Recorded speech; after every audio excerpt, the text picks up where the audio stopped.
also is continuously providing updated information and guidance. So stay informed. Let's go into the next slide.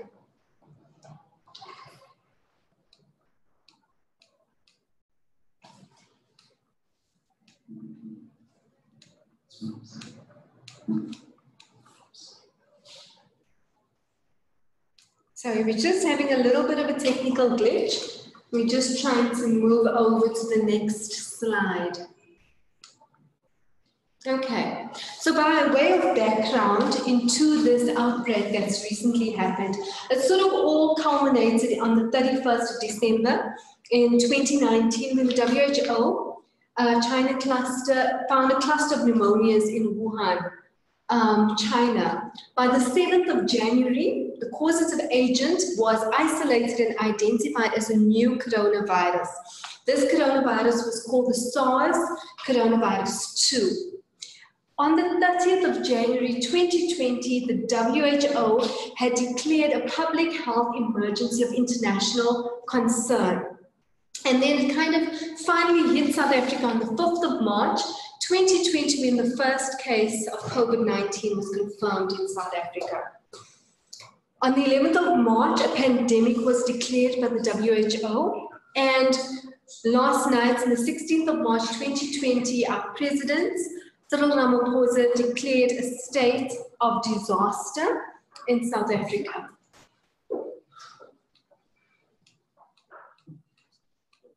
We're just going to the next slide.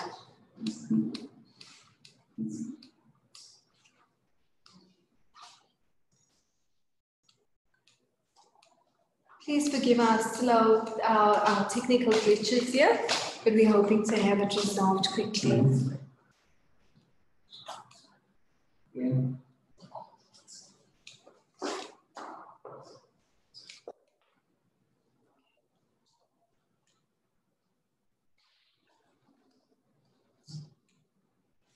Thank you. So, as of the 12th of March, we have 142,539 confirmed cases. Actually, that was as of yesterday. And the deaths were 5,393 deaths from COVID-19 disease. And this is a picture from the WHO website from the 12th of March showing the extent of the pandemic globally. Okay, here we go. So in South Africa, as we said, on the 5th of March, we had our first case, but up until now, we have 61 confirmed cases. Most of them have a travel history, but now there's also been evidence of people who have contracted the disease by person-to-person spread. With regards to the microbiology of the organism, a coronavirus is an enveloped single-stranded RNA virus that is covered by club-shaped glycoproteins, which give it this halo or crown appearance, and hence the name coronavirus. Coronaviruses have been around for many, many years, for centuries, I'm sure, and are responsible for common cold-type illnesses, which are usually self-limiting upper respiratory tract infections. However, there have been epidemics or outbreaks where there was a change in the coronavirus, when new coronaviruses sort of came out. Oftentimes, there is a spread within animals, and when the spread crosses over to humans, there isn't the immunity in the humans to actually deal with this infection, and that has led to outbreaks. We had the SARS outbreak in 2002-2003 that spread to 37 countries and caused 774 deaths and accounted for about 8,000 cases. And then later on in 2012, we had the MERS coronavirus that caused about 850 deaths, mostly in the Middle East, but also in about 17 countries, and affected about 2,400 people. And then we have this current coronavirus, which is now called the SARS coronavirus 2, which started in Wuhan, and we are not sure what the initial host, animal host was. Research is still ongoing for that, but now that has crossed over animals and now has infected human beings and caused this outbreak. Okay, so how does it spread? It spreads mainly by respiratory droplet spread. And this is often from when a person is coughing or sneezing, and the respiratory droplets, as you can see, then spread across a distance of about 2 meters.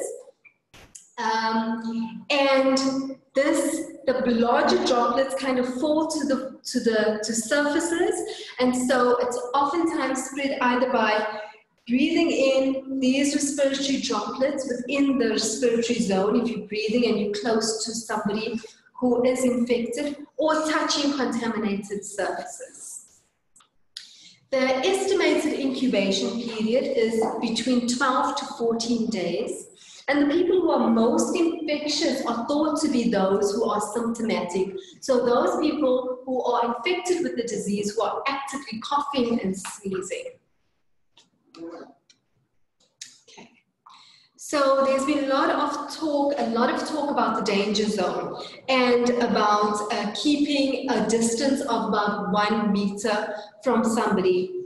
It's part of the mitigation factors that we're going to talk to a little bit later, and that is because the droplet spread is often the airborne particles can travel up to 1 to 2 meters. However, they can even travel further and land on surfaces. So the surface cleaning should be beyond that zone. So like we said, the transmission is by direct contact, either touching a person who is ill or touching a surface that has been contaminated, or inhaling the droplets. So just to know here that the survival time in the environment of the droplets actually is very dependent on the environment, the pH of the environment, the inoculum size, how much is escaped, the dryness, the temperature, the exposure to disinfectants, and the type of surface that it settles on. And common disinfectants such as 70% ethanol and bleach can kill the virus.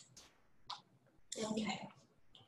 So a case definition has been defined by the National Institute for Communicable Diseases, and these are people who will be tested for the coronavirus, because these would be people who would be under investigation.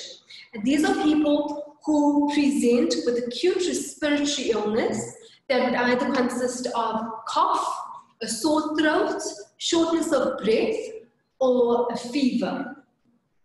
And on top of these symptoms, they also need to have, within 14 days of the onset of the symptoms, need to be in close contact with someone who is a confirmed case or a probable case, or they must have a history of travel to areas where we know there are cases, or in the case of a healthcare worker, where they have attended to a patient with, that has been infected with the coronavirus. Or if somebody is admitted to hospital for pneumonia of an unknown etiology and people can't find the cause, those are cases that would be suspected of having coronavirus or COVID-19 disease and hence be tested. Okay, so the symptoms that these people would experience. 80% of people have mild to moderate disease. That means a common flu-like symptoms. These include, like we said, fever, a sore throat, headache, cough, shortness of breath, and can even progress to severe respiratory distress.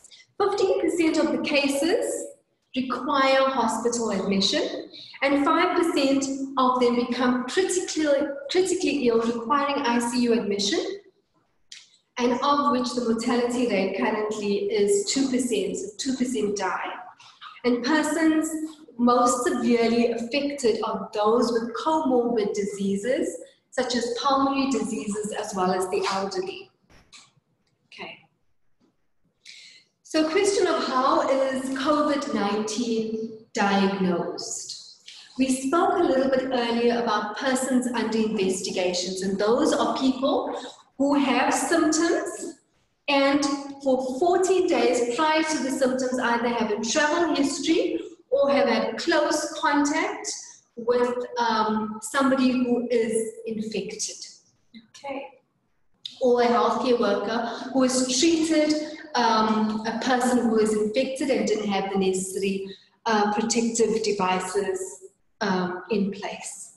So these people will be tested, and initially all cases needed to be discussed with the NICD doctor on call before collecting the samples. However, now you can make arrangements to visit your doctor, and if your doctor feels or your healthcare provider feels that the criteria is met, testing will be done.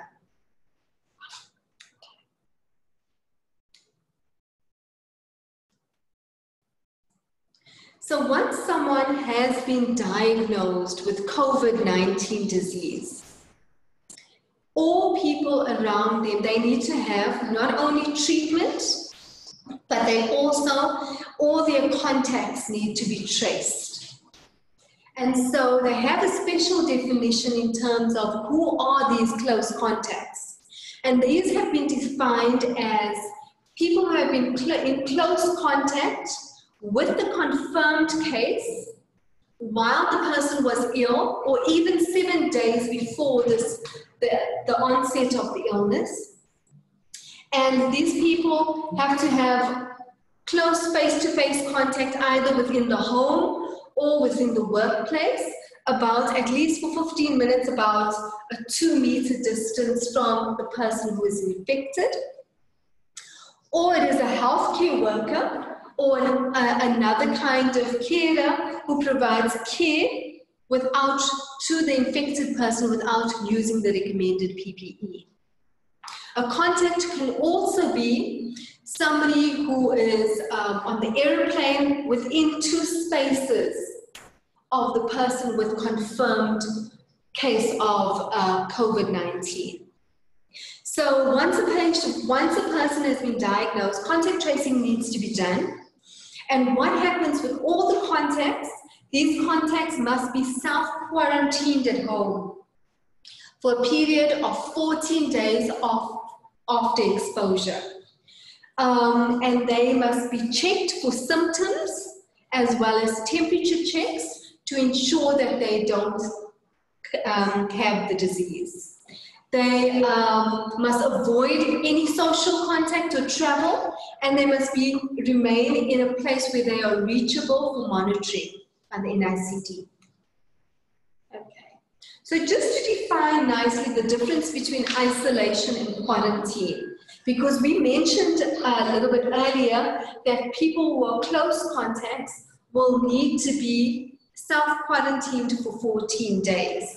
So quarantine is basically a separation of an asymptomatic person for the period longer than the incubation period of the disease. We say that the incubation period of the disease is 2 to 14 days. And so people who come into contact with an infected person need to be separated even though they are asymptomatic for that entire incubation period for 14 days to be monitored in case they develop any symptoms.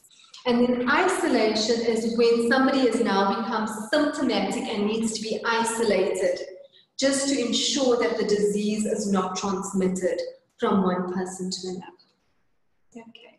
Currently, there is no specific treatment for COVID-19 or SARS coronavirus 2 infection. What is currently done is supportive treatment and monitoring of these individuals.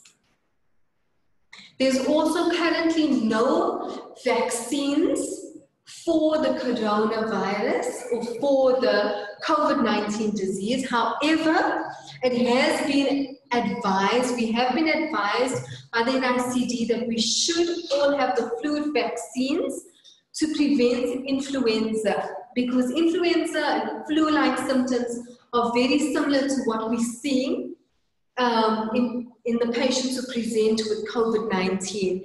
And in order for us to prevent excessive flus, we should take the flu vaccine so that this can be controlled better and that we wouldn't have unnecessary testing for COVID-19.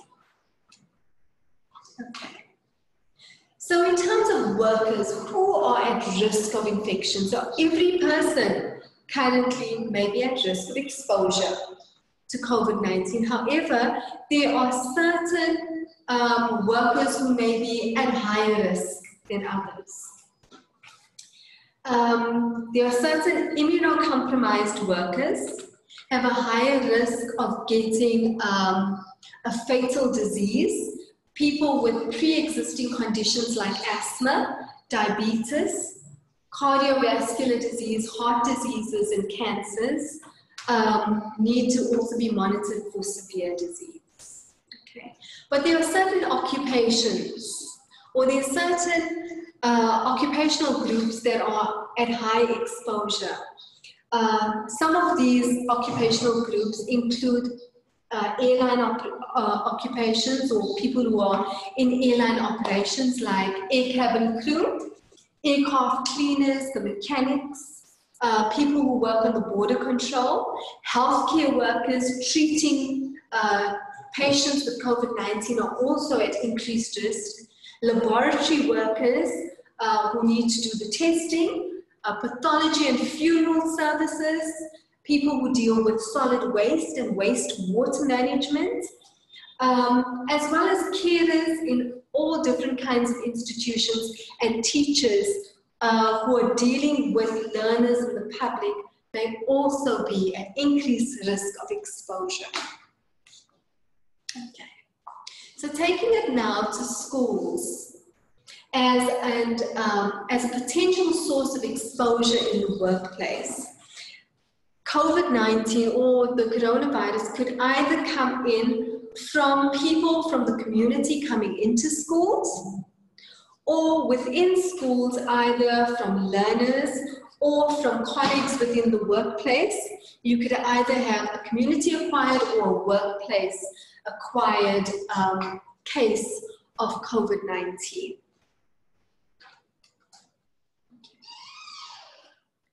Now, there are many legislations already in place to look after workers and to ensure that workplaces are safe.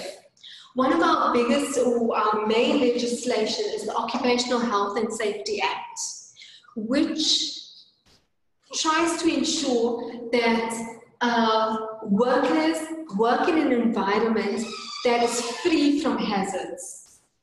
And then as part of, under this Occupational Health and Safety Act, we have the regulations for hazardous biological agents, which look at the controls that need to be in place when a worker is exposed to biological agents within the workplace. There are other numerous acts looking at workers, and the conditions of employment are one of them, and particularly to schools is the South African Schools Act.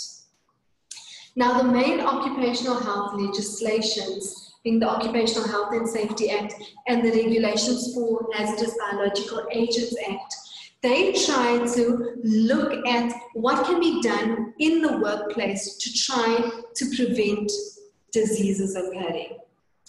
We also have an act, a Compensation for Occupational Injuries and Diseases Act.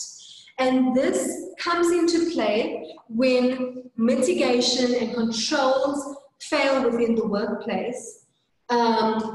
and then there's compensation for people who acquire an occupational disease. Okay. So we spoke about, a little bit earlier, we spoke about how COVID-19 risk can kind of come into a school workplace. And we said it can either come in from the community or it can come from within the school. And so there are teaching staff may be exposed and may be a high-risk worker that may be exposed to the coronavirus. However, within all the things that we're thinking about and the policies and the plans that we're putting into place, we must also think about other staff who may be exposed within a school setting. And these can include the cleaners, the security workers, the transport staff, the canteen staff, the maintenance staff, and the visitors that come into the school. Okay. So in terms of what can the employer do in order to try to mitigate this risk? Well, I think the main thing is in terms of management commitment. And as we saw yesterday with our President's address, there is management right from the top of our country is committed to mitigating and controlling this outbreak, particularly in schools, and have made hard and fast decisions to do so. But the employer also needs to continuously provide a safe and healthy workplace. And policies need to be in place, like occupational health and safety policies need to be in place and now be reviewed in line with this new challenging hazard that is facing the school as a workplace. And the risk management matrix needs to be looked at. Also, the employer needs to look at financing, look at HR support, and look at having a business contingency plan in place to ensure that even as when we do go back to our school place settings, a safe and healthy workplace is provided for staff. Communication is also quite an important a mitigation factor within the workplace, and it is important to educate and inform all people in access of the school who could be potentially at risk. And these communication platforms must be accessible to all the workers that we spoke of, not only teaching staff, but cleaning staff and canteen staff, security staff, and all types of staff. And relevant and credible information needs to be given to staff. You know, there's a lot of fake information out there. So look at credible sites, look at the WHO, the NICD websites. It's important for people to know within a workplace the facts about how the disease is transmitted. Also, it's important to have an updated list of affected countries, particularly around travel and travel bans within those countries for workplaces. It's important to update the policies and relook at the policies around sick leave in the workplace. We need to foster a blame-free environment in our workplace that doesn't punish people for staying away for flu. And also we need to foster an environment that allows people the possibility of working from home. Understanding the travel risks and making informed decisions about traveling is very important. And it's also important to let people have access to the public hotline number at the National Institute for Communicable Diseases, which is on the screen, where people who have concerns can call in and their concerns be addressed. Okay. Now, in terms of all workplaces, even schools, even factories, even government institutions should have an occupational health and safety system. And some of the components of the system include a strategic committee. They need to have policies in place, standard operating procedures in place for implementing the occupational health and safety within the workplaces. Particularly important is procedures around hand washing, around infection control. There needs to be human resources. According to the Occupational Health and Safety Act, workplaces should have health and safety reps. They should be organized into health and safety committees and managers that are responsible for ensuring the health and safety of staff. And then specific services around health and safety need to be continuously done, not only now in the time of this outbreak, but even ongoing to ensure a safe health and safe workplace for all. And part of these services sort of start with doing a risk assessment. Okay, a risk assessment allows people to identify what hazards are surrounding for workplaces. What are people exposed to? What kinds of hazards are people exposed to in a particular workplace? And then it looks at what controls are in place to try to mitigate these hazards in the workplace so that this hazard is reduced to a level that is reasonable. In cases where there are cases, there needs to be an incident management program that ensures that these cases are identified and they are managed appropriately, and contact tracing is being done and referred to the appropriate people. There's appropriate follow-up to see if there has been any spread. And this whole program, the Occupational Health and Safety Program, needs to be continuously looked at. The risk assessment needs to be continuously looked at in case of changes in work processes so that this can be continuously improved. Training is also an essential part of occupational health, and there needs to be information sharing sessions, particularly about COVID going forward, and presentations to all staff. Okay, so just to reiterate again, this occupational health within any workplace starts with hazard identification and risk assessment. And it should be conducted in the workplace to determine the risk of exposure, particularly now to the coronavirus, and this needs to be communicated to workplaces.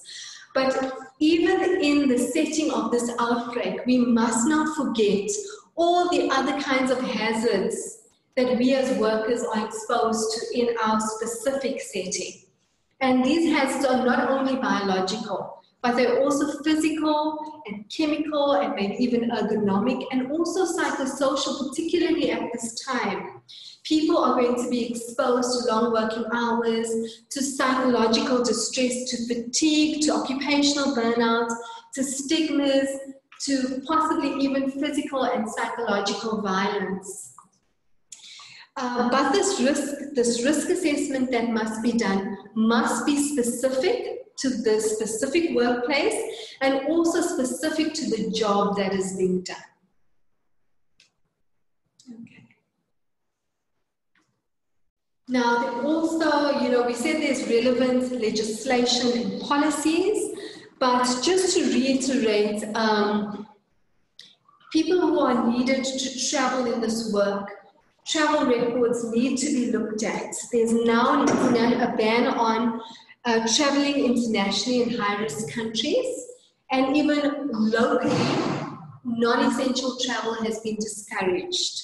So please, we need to revisit that so that the policies speak to what decisions have been made, even as the WHO updates the sites that are affected, our travel policies within our workplaces need to be adjusted accordingly. Okay? We need to think about issues like sick leave, you know, around isolation, around quarantine. We need to be prepared, and our HR systems need to have something in place that accounts for this. We also need to think about IOD leave in the case where somebody is infected. Are there processes in place to accommodate for this in our workplaces? And also it's ideal to have a wellness or an employment assistance program that deals with also the psychological, the mental health issues that may come up as a consequence of dealing with COVID-19 in the workplace. Okay. So from the employer, there are many risks that the employer faces. And a lot of the risk is unknown. There could be a disruption of services like we are going to now see within the school programs. There could be quarantine and absenteeism among not only the learners but also the staff. There may be increased expenses that need to be thought about with regards to relief teachers and cross-teaching, as well as maybe looking at audio-visual technology that needs to be put in place. And these could have consequences of economic loss in the workplace. There also needs to be access to the equipment that ensures that these functions can be carried out. With regards to, there's also a risk of work-related disease, and there's an increased burden of a possible occupational disease for the employer. And within organized labor, there could be disruption in service delivery. So with regards to the employees, you know, the risk of exposure, people could be infected. There could be financial risks to employees around medical aid, around sick leave in the case of it being exhausted. People who would have no medical aid cover would be putting a burden on the public health system. And in terms of asymptomatic workers and learners, we need to think about their possible transmission to others. And we spoke a little bit about mental health as a risk within this workplace and dealing with issues around COVID-19. It is a possible consequence. And then also within people who do get sick, their return to work and their rehabilitation also is a possible risk that employees face. So mitigation of this risk. Firstly, school management should take the lead on occupational health as well as public health response. And there are recommendations that have been made to reduce transmission. We have what has been done now. We have school closures, but we don't know how long that this is going to go on for. It's now being set that after the Easter break, after the Easter weekend, schools reopen, but who knows what happens as this pandemic unfolds. But even as we prepare to go back to our schools as workplaces, we need to ensure clean and hygienic workplaces. We need to promote hand washing, hand sanitizing where necessary. We need to promote respiratory hygiene of having a space of at least 1 to 2 meters between people, coughing into the shoulder, not touching our faces often. We need to basically educate, create awareness, not only with our learners, but within staff as well. As we said before, we need to think about the travel considerations. We need to also think about the flu vaccine as a way to decrease our flu cases over the season. And we need to also use personal protective equipment appropriately. And it is, you know, A surgical mask has only been recommended by the WHO for people who are infected so that they do not transmit the infection.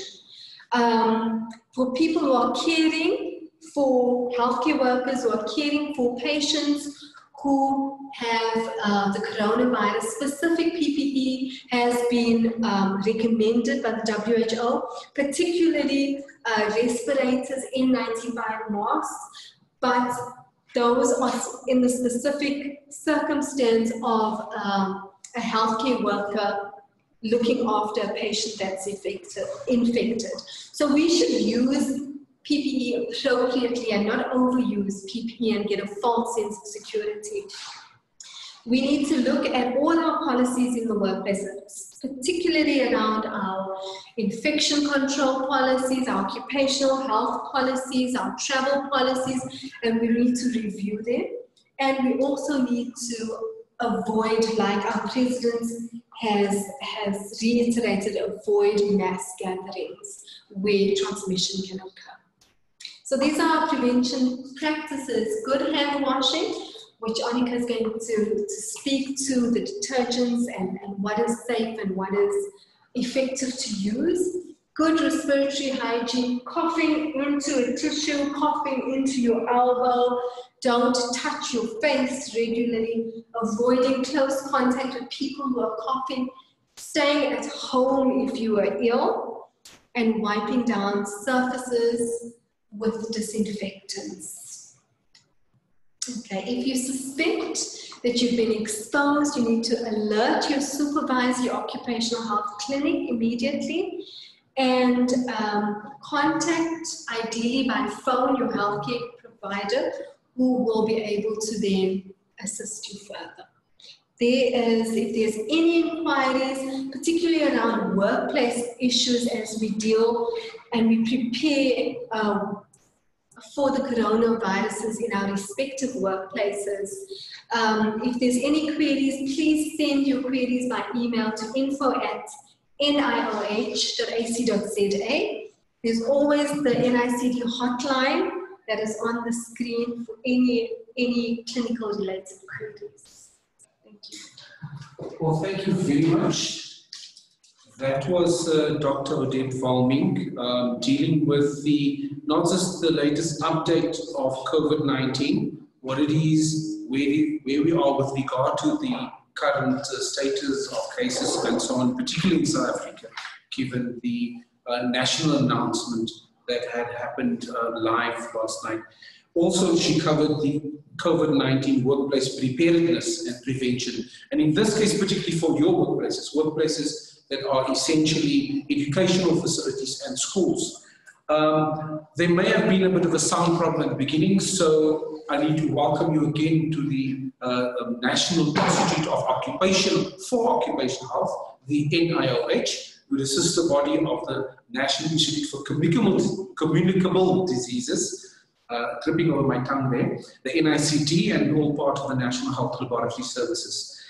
This is one of many sessions we've had in different sectors looking at occupational groupings like healthcare workers, as well as emergency medical services, the paramedic workers. And today we're looking particularly at educational authorities and teachers in schools. We do know that the President has indicated that from Wednesday, all schools would have an extended school vacation. So I now want to hand you over to my other colleague, Ms. Annika Matuka. She's dealing with the question of cleaning procedures. And I've noticed, just to remind you, there is a little bubble at the bottom of your bar. If you click on that chat bubble, you'll be able to see the questions being typed by the other participants in this program. And I encourage you to also use the typing facility to type your questions there.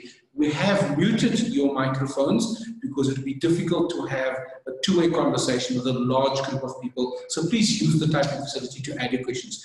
I therefore, on cleaning procedures, ask Ms. Annika to join us. Thank you. Good afternoon, everyone. Today I'm going to present to you the cleaning procedures.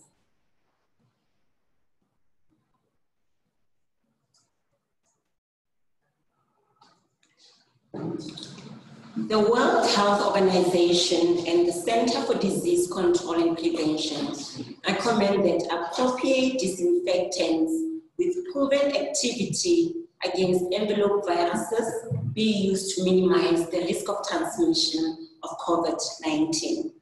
And the examples of such active ingredients include hypochlorite or bleach, also known as jig, as well as alcohol, which should be at least 60%, hydrogen peroxide, phenolic compounds, as well as quaternary ammonium compounds.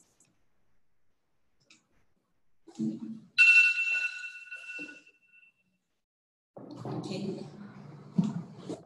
We have some technical problem which we're trying to sort out.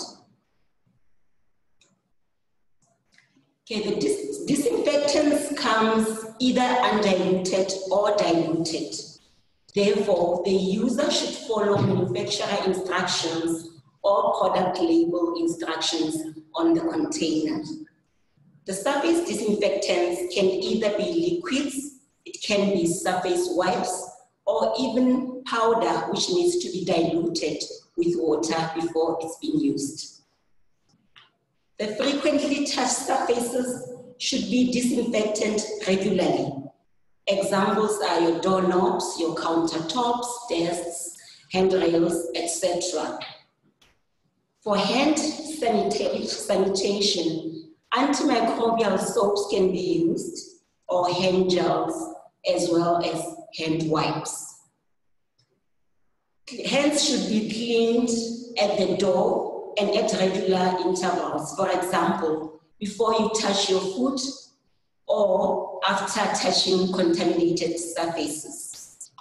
And the hand gels must be allowed to dry after rubbing in your hands for a certain time period, and there should be no rinsing with water after using the gel. To take note also, the washing technique, especially that is recommended by WHO, should be followed properly, where the user must make sure they cover the entire hand and they reach out to the grooves of their hands as well as under their nails. Dirty surfaces should be cleaned with detergent or soap and water before disinfection takes place. And the person doing disinfection should always wear disposable gloves when cleaning or disinfecting surfaces. After the disinfection procedure, the gloves should be disposed of appropriately. If reusable gloves are used, they should be dedicated for the cleaning area and should not be used at other areas to prevent cross-contamination. And after used, they should also be inserted in a disinfectant in order to get rid of the microorganism or the virus. All institutions or workplaces, including schools, should ensure adequate supply of cleaning materials for healthy hygiene practices in order to safeguard the health and safety of the staff members, of the students, as well as the visitors who enters the premises. Important to note is that the effectiveness of cleaning agents is dependent on several factors, and that includes the concentration used. For example, you'll find out that other containers will show you the effectiveness of the reagent on their bottle, for example, 99.9%, whereas others, they will recommend that you dilute the chemical with water at a certain dilution factor or ratio. For example, 1 part of chemical into 4 parts of water. And all chemicals also will show you the active ingredients as previously mentioned.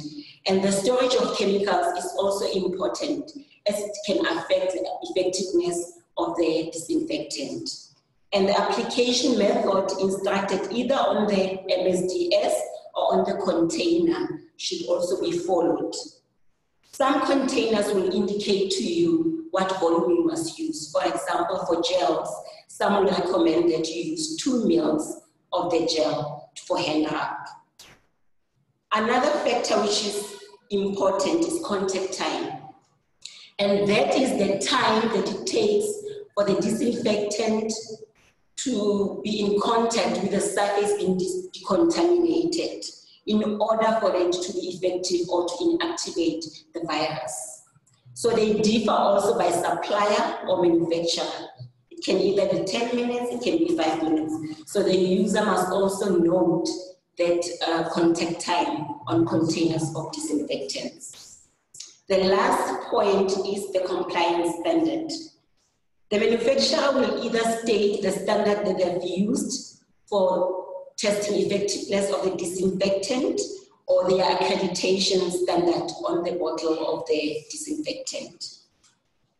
And lastly, consideration should also be taken in order to protect the users for health and safety purposes, as the chemicals can be also harmful to the user.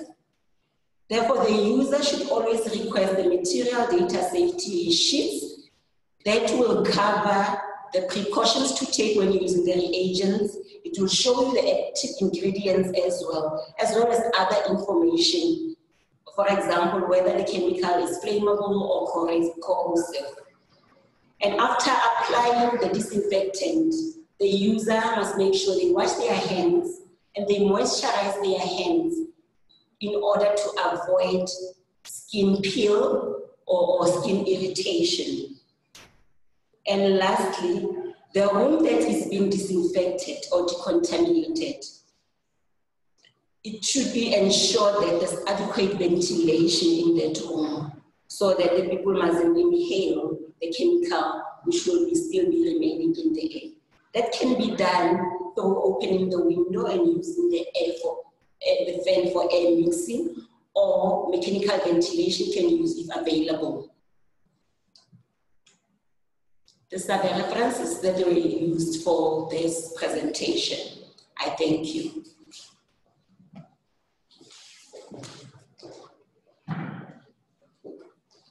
So I want to say thank you very much to my colleague, Ms. Monica Matuka, from the Immunology and Microbiology section of the National Institute for Occupational Health, NIOH. And we're coming live here from the Braamfontein offices, the campus of the NIOH in Johannesburg.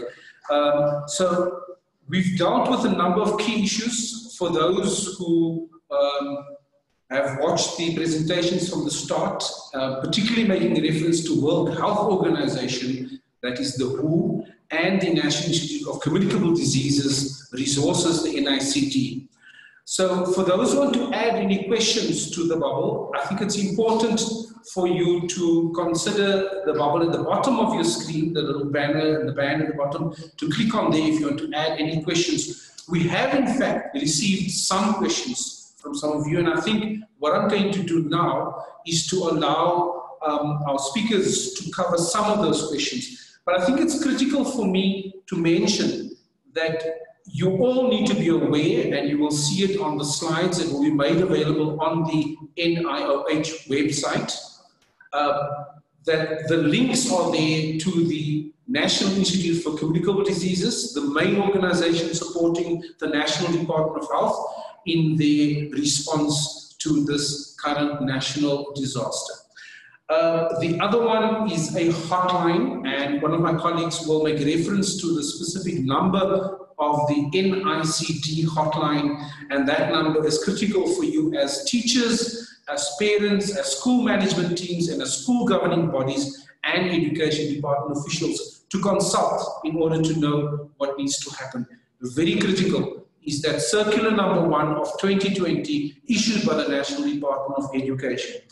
And then in addition to that, in order to make more information available to the South African public broadly, including you in the education sector and the schools, that's both public and private, as one of you asked on our chat group, there is the National Department of Health WhatsApp service. All you have to do is send a hi to that particular number, and then they will add you to their large WhatsApp group to send information to you. So some of the questions we've had thus far is the question of the differentiation between public and private schools. The viewer or the participant asks, is there specific jurisdiction over private schools? Well, we're not here, unfortunately, today to deal with the legalities of jurisdiction of public and private schools. We would definitely, as the NIH, prefer to refer you back to the Department of Education to clarify that legal question. But any matters related to the question of public health, that is infectious disease control, as well as occupational health, which means workplace preparedness and prevention in the workplace. That is for the school, that might be the teacher, the management, the support staff, item security, cleaning, and other sort of forms. But more importantly, because the learners and the parents who entrust their children in our care as educators are also covered by the Occupational Health and Safety Act as non-employees that requires to be protected. The second question that I have seen on the list, and I need to double check, but I'll hand over quickly to somebody to answer this question. And I'm wondering if my colleague shouldn't perhaps just join me here in front. And if we prefer to stand or to sit, we can just bring chairs around. Otherwise, we can stand. Yeah, so fine. So I'm going to ask you just to move over to Nisha, and maybe we'll just join on that side. Thank you very much, Anika. So the next question is essentially, how do you implement cleanliness when there's no running water in schools or places of stay in the rural areas? And I'm going to leave that for the panels to look at, because clearly in the urban areas we might have issues. Sometimes the infrastructure is not in place, or there might be a water shortage. But that is, I think, a relevant question for us in South Africa. Absolutely, very relevant. Thank you, Ashraf. Anika, do you want to answer that one? Okay. Firstly, a risk assessment should be done on the property or the institution at large. And from the risk assessment, that will inform you of the mitigation or control strategies that needs to be put in place. And the authorities also need to be consulted, such as your education department, in order to check what policy measures they have in place for the schools, as well as the health departments when it comes to the health and safety of the staff or students or whoever will be affected, as well as the municipality, if there's a need for a reservoir for water temporarily. And lastly, if those measures cannot be met, then probably the school can be shut down for the day until the water is again running. Well, I think also it would probably be important for the school management team in partnership with the school governing body to find those solutions, because all solutions are not going to arrive, from the top. Some solutions we'll have to arrange and self-organize at our schools to contact the municipality or a similar source. We've seen charitable organizations also help out in the rural areas around that. That's very good. Ashraf, remember when there was a shortage of water, we had NGOs that came on board to bring water to the schools, and maybe this is a call also that can be made for these organizations to bring water to school. Water tankers can come to the schools also to make sure that there will be water available if we are advocating hand washing and there is no sanitizers available. But important to remind you, the NIH that's bringing you this video link today, nor the NICD, nor the National Department of Health can assist you directly with that. You would have to, within the education sector, get together as an HDB, a school management team, as well as the community broadly. All of those organizations in the community that want to assist, including the NGOs, the churches and mosques, in order to bring about a solution where there may not be water at your particular school. The next question that we have is from KwaZulu-Natal. It's a question that asks about climate and the heat that is experienced in that part of the world. Does the virus die, is the question, in this heat? Once exposed to these temperatures, does the virus remain active? So when it comes to coronaviruses, they can remain, they can survive in the environment for some length of time, and this differs. It can survive between 12 to up to 6 to 9 days sometimes. But the survival really depends on the environmental conditions, the heat, the humidity, the pH in the environment, the substrate or the material that the virus lands on, the concentration of the virus in terms of the droplet concentration that's spreading. So there's a number of factors to take into consideration when it comes to the survival of the virus in the environment. And therefore it's important, because we don't have a definitive number when it comes to COVID, it's important to have a rigorous cleaning program in place. The next question with regard to that is just maybe on the last point that Tanusha has made. It's clear then that, as Annika explained, you need to have a clear program while the learners are still at school before Wednesday, when they depart as instructed by the cabinet and the national government, and before they return back to school. All of those elements need to be considered. I think earlier it was mentioned in the first presentation, you need to have contingency plans before learners leave, whilst they're away, and when they return. And all of those elements need to be clear. What is the role of the school management team? What is the role of the SGP? What is the role of the learners and their parents in this process? And what communication systems will you put in place to ensure that there is a clear communication around any particular development, including a child maybe not feeling well? I'm not sure if there's anything you may want to add on that one. Okay. The next question is a concern about students left unattended for such long school holiday period. Parents need to be educated on the meaning of social distancing. Can I put that to our panel? Yeah. Why is that important, this question of social distancing? Yeah, I think it's very important. I think that, the whole plan with schools being closed is not to facilitate a holiday and to, ensure that kids go from here to there to every week. The whole plan is around, just almost like a quarantine type of arrangement that is made, where we are limiting the social gatherings that we're doing. We're limiting how much interaction that on a social level we are engaging in. How we're only doing things that are kind of necessary at the moment for work, for shopping and our basic needs. But in order to have that kind of level of kind of quarantine in our daily lives and for the kids, it's kind of important so that they don't get into contact, with people who can transmit the virus to them. Well, thank you for that. The next question is related to the students and their parents being suitably educated on the severity of the virus. Quite clearly that's a sort of no-brainer. People need to know, where does the responsibility lie, other than what the NIOH is doing today through the video link, and there may be more sessions, where does the responsibility lie to ensure that school management teams, the teachers, the parents and learners do know what happens? Is it at school level? Is it at other levels? You reply? I think communication is critical in this situation, and it's a two-way communication process, both from the school to the parents, the communities around the school, but also from the parents back to the school in the event that the child is developing symptoms or presenting with any symptoms. And now is the time for the school to develop that communication strategy, and which platforms are they going to be using in terms of disseminating the information to the communities and the parents and the students. I think that's very important. Yeah, I agree. I know that there are strategies from sort of public health strategies on health promotion and talking about this that are in the media.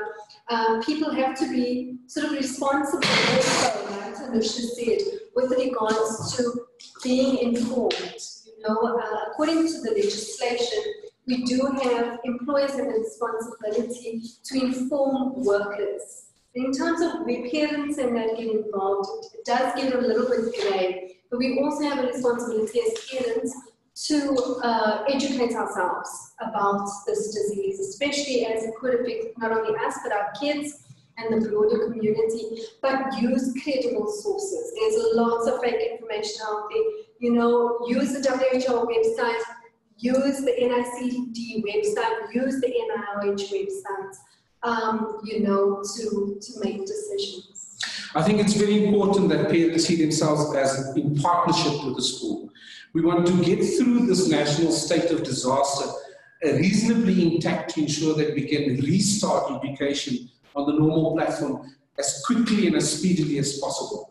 The next question that somebody asked was effectively about that long school holiday and how things will be managed. And my sense is you have to connect with the school before your child stays away and even during the period. So there needs to be clear proactive communication both ways between the school as well as you as parents.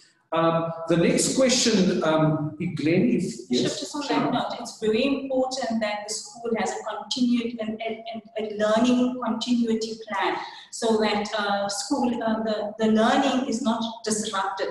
So that during this period, there is material that's sent home with the children, so that they can still do work at home.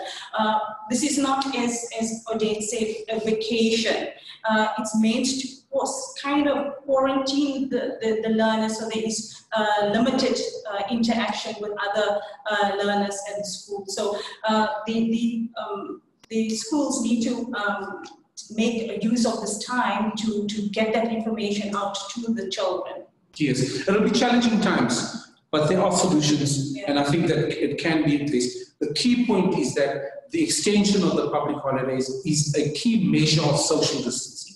It's about ensuring that the increase in cases is kept as low as possible, so that the peak of our crisis would be influenced and be much lower.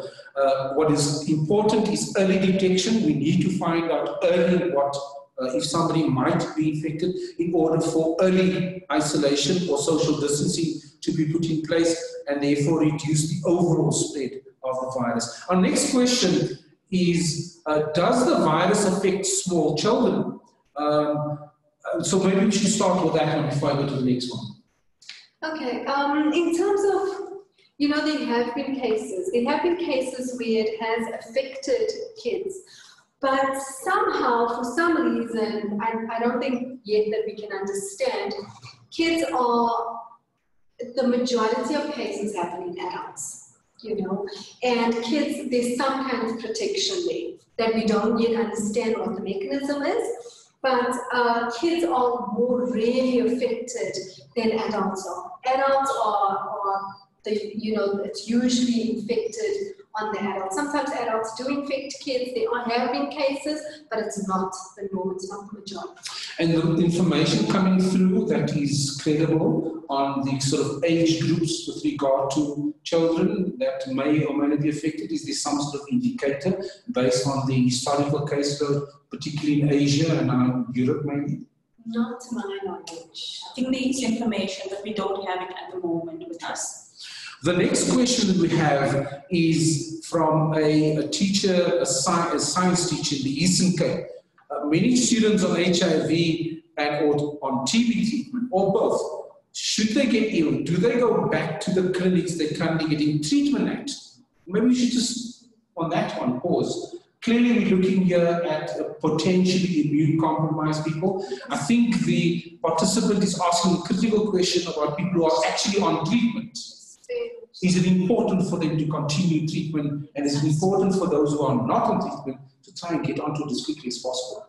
Yes. With regards to HIV and TB treatment, it should continue. In terms of when people, even who do have COVID-19 disease, have symptoms of COVID-19 disease, irrespective of whether they have TB and other comorbid conditions, it's important to try to contact, I know it's a challenge, but to try to contact healthcare providers so that the healthcare facility can make provisions for you to be seen in a way that contact with the other sick people in the hospital is limited. Just to try to, because those are particularly vulnerable people, to try to, just even as you come in, if you're symptomatic and they suspect it, for you to have a mask, but that preparedness of the facility beforehand is quite important. So where possible, that is an ideal situation where you contact your healthcare provider. They know they give you advice, they anticipate you coming, they maybe even give you a different entrance or something to reduce the waiting, your exposure to all the people who are waiting. I think they call that triage, to get people out as quickly as possible. Yeah. And address their health needs without exposing staff or other fellow patients. And in this case, the question was about learners who may be on one or both of those treatments, which is critical in that they will return again back to the school environment once the social isolation or social distancing has been completed. They need to remain on their treatment. So we're going to rely on you as the education authorities, the officials, the principals and school management team, and the SGB, and as parents, in partnership with the parents, to ensure that these young people remain on their TB and HIV treatment. Our next question is, are there any guidelines from the NIOH on how teachers and other categories of employees will be covered from a sick leave perspective, given that self-quarantine, and we prefer social distancing, is 14 days, which is more than the BCA, namely 12 sick days leave per annum. I think I'll pause there and just leave it at that. And maybe one of us could just comment on that. I think that is definitely a challenge. It's a challenge that, we're even trying to get, we don't yet have a recommendation yet. We are trying to get legal opinion with regards to how would people be accommodated within the workplace for the self-isolation that you need to do should you have contact with an individual that is infected. And so we hope to have something in writing as we get the legal counsel. Yeah, I think it's also important to remember that the issue of occupational exposure is limited to certain high-risk groups. And we would then need to distinguish between what might be occupational exposure for high-risk groups as opposed to the general population of workers in the workplace. But that question is definitely an important question given the range of potential leave provisions and how they apply. From the scientific and research point of view and occupational medicine experience that we apply, we may not be able to give you a legal opinion with regard to that. But critical, it is a discussion you must engage within the education sector between the relevant stakeholders in your sector.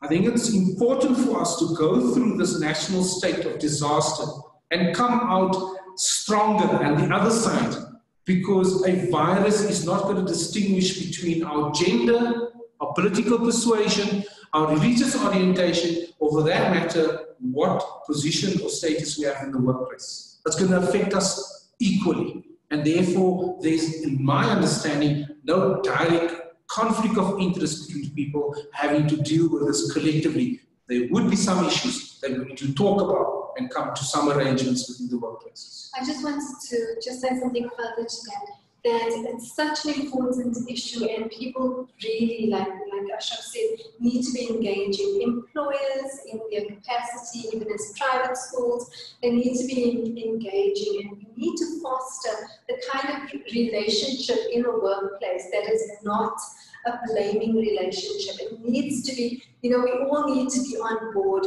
These are recommendations that are made by the WHO, that you need to kind of have the policies in place now, however we do that in workplaces, such that we can contain this and we can limit the spread to our employees and our families. Sure, maybe you can extend the invitation for Wednesday regarding the labor issues as well at this stage. Yes, so one of the next sessions we have in our schedule coming forward, and I'm just trying to find my page, I found it, is on the 18th of March, Wednesday, approximately 2 o'clock. Again, like this session, we'll have a similar video link for people to look at the question of COVID-19 and labor relations. And one of the key items we've encouraged two guests that will join us on that day is to talk also about the many questions that are forthcoming with regard to COVID-19 and leave-related matters. So we invite you to all join us again at 2 o'clock and we will circulate the necessary web link for that contact. The next question is, has the Department of Education given thought to their policies? Would the NIH know where their thinking is at this stage? And that's a very difficult question. I think it's a question we're asking us, do we know what's happening in the Minister of Education and the officials that supports the Minister at the national level?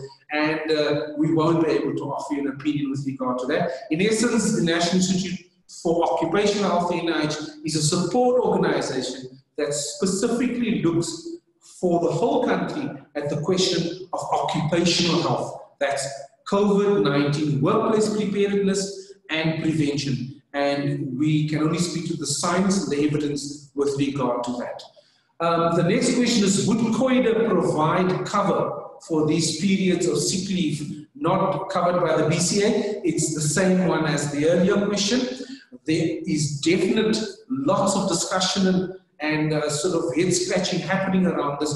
What is critical is that we encourage you to engage in a positive and constructive dialogue within the workplaces. Silence around these matters and avoidance of these discussions and debates is definitely not going to help us build strong relationships to defeat this particular virus. I'm not sure if there's any other questions or comments you might have. We're approximately about 3 to 5 minutes away from conclusion. Are there any other key messages you want to share around resources, links, and so on? Is it on our slides? It's on the slide. It was on the slide, yes. And that will be on our website shortly. But that's our plan, is to get all these presentations onto our website, as well as the recordings of the session. Tanisha, do you have the hotline number for us? I do have the hotline this number. This is the NICD's hotline. The NICD hotline number. So if you have any questions around the clinical matters, symptoms and quarantine, isolation, please feel free to contact the hotline. The number is 0800 111132. I'm going to repeat that again, 0800 111132. And the National Department of Health's WhatsApp number to send, you just send hi onto that WhatsApp message, and they will send you all information on COVID-19. Their number is 060 012 3456. I see the IT team has put it on the chat for us as well. Yes, I think it's an automated system. Once you send a short message, just say hi, is what they encourage you to do. The automated system will send you back a menu of information, and I can quickly share with you what that menu includes if I can quickly find my reply that I received from the particular, and now, oh, there we go, I found it. And so it sends you a reply that looks similar to this. In essence, it indicates that it is the coronavirus support WhatsApp, and at the it would then give you the additional information with regard to, I'm not sure if you can see it there, a menu at the bottom there, right? That menu there at the bottom with information, I'll read it to you. It's news, myths, about information, prevention, symptoms, treatment, risks, travel, testing, and they encourage you to then share the service. And clearly it's a national service to all South Africans. And at the NIH, we've been encouraging all of our staff to join this particular service for additional information.